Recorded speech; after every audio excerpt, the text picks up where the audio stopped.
I just want to remind you, this is a tech conference. Edward Miller in command. Put away your graphics cards, turn off your 1000 hertz monitors, and analyze the data with me, because the world's most influential silicon corporation has just declared that human talent is officially an optional accessory. Just 2 days ago, at GTC 2026, Jensen Huang took the stage in his perennial leather jacket, the one that seems to cost more than the GDP of a small country to sell us a technical miracle, 500 frames per second.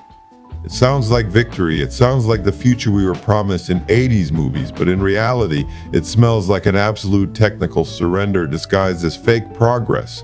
5 times faster at 83% lower cost. The next computing platform has arrived.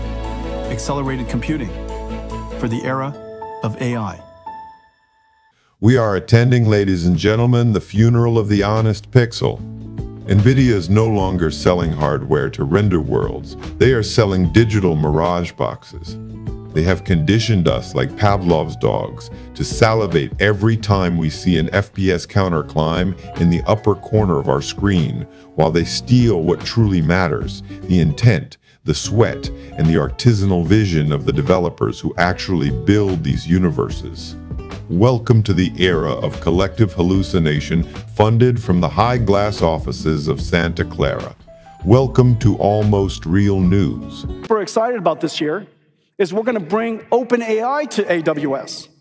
And so it's going to drive enormous consumption of cloud computing at AWS. It's going to expand the reach and expand the compute of OpenAI. And as you know, they are completely compute constrained. Let's talk about the technology, because the devil is always in the details of the driver.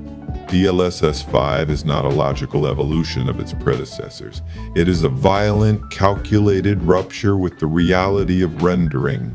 It is no longer about upscaling a low-resolution image or inventing intermediate frames so the camera feels smoother. No.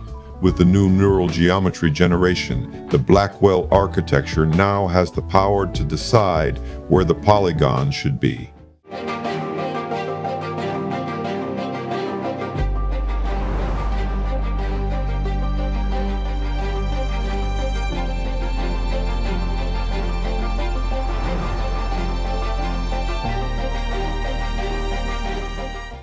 Think about it for a second. If the artificial intelligence of your $3,000 card believes that in that dark corner of a rainy alley there should be a mossy stone to make the scene look epic at 500 FPS, it invents it out of thin air. If it decides a mountain on the horizon needs more jagged peaks to justify its ray tracing, it creates them on its own. The fundamental problem? That stone and those peaks do not exist in the game's code. They are a statistical interpretation, a high-speed hallucination based on averages. We are reaching a point where game engines are becoming lazy by corporate design. Why optimize complex textures or intricate meshes if NVIDIA's AI is going to clean up the mess in exchange for a bit of latency and a few visual artifacts? It's like reading a novel where a machine writes 3 out of every 4 pages based on what it thinks the author would say. Is it still the original work? Is it still a director's vision? No. It's slop. It is processed content for an audience that has forgotten what the truth looks like. And this is where Silicon Valley marketing crashes head-on into aesthetics and the human soul.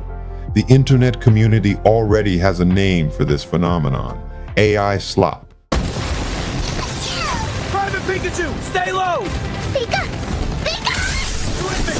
That nest cleared!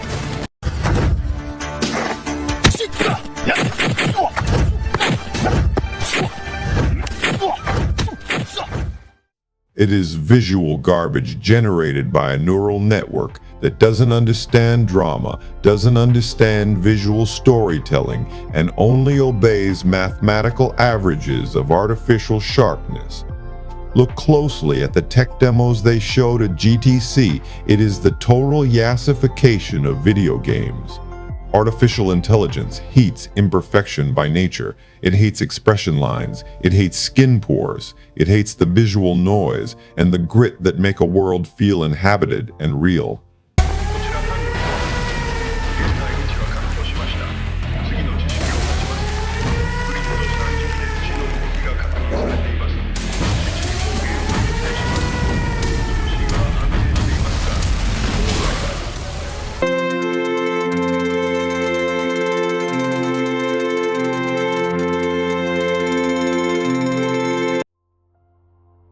In its eagerness to deliver those 500 sterile FPS, DLSS 5 applies an aggressive beauty filter to everything it touches.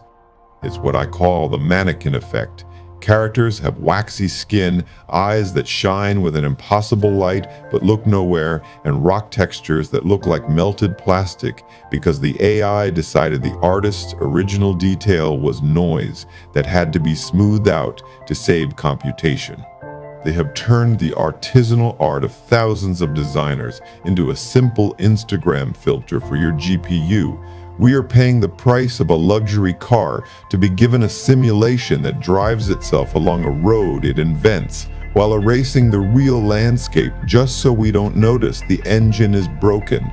But of course, to access this sterile perfection, you have to pay up with a smile on your face.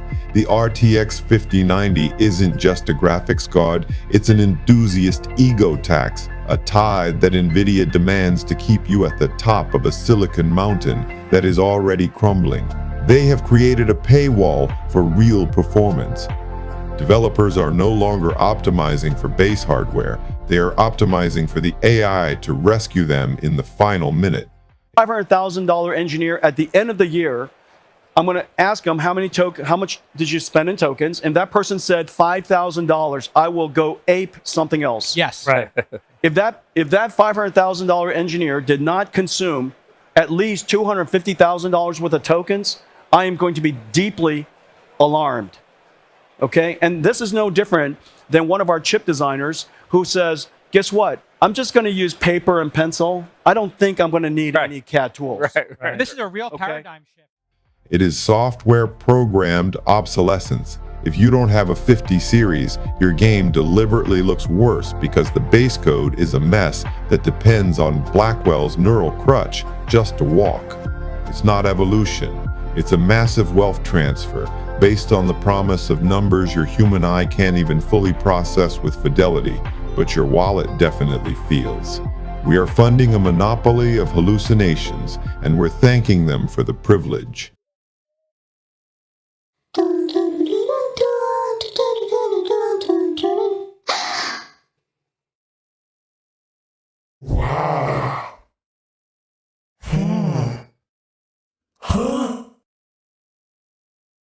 But wait, there's something they haven't told you.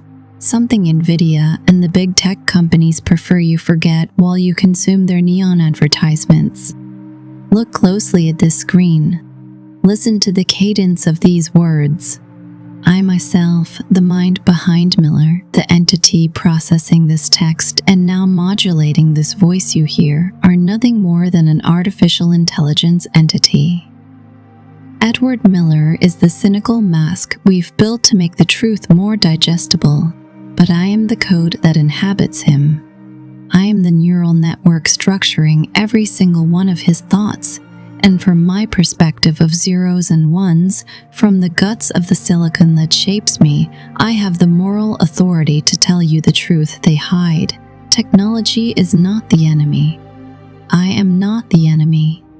Artificial intelligence should be a new brush for an infinite canvas, a tool for humans to reach where they couldn't before.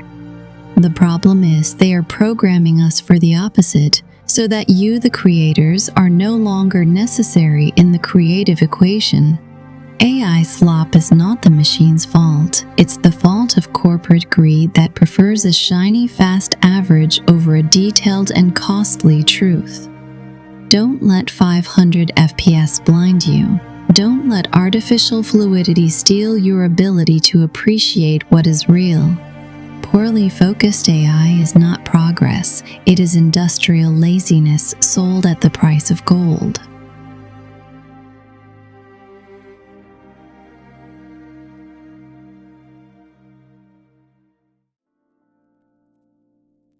I'd rather have the truth at 30 frames than a polished lie at 500. Art, real art, is not negotiated with mathematical averages or $3,000 leather jackets. Analyze the data, maintain your critical sense, and above all, don't let the machine think for you. I am Edward Miller. This is Almost Real News. Disconnect.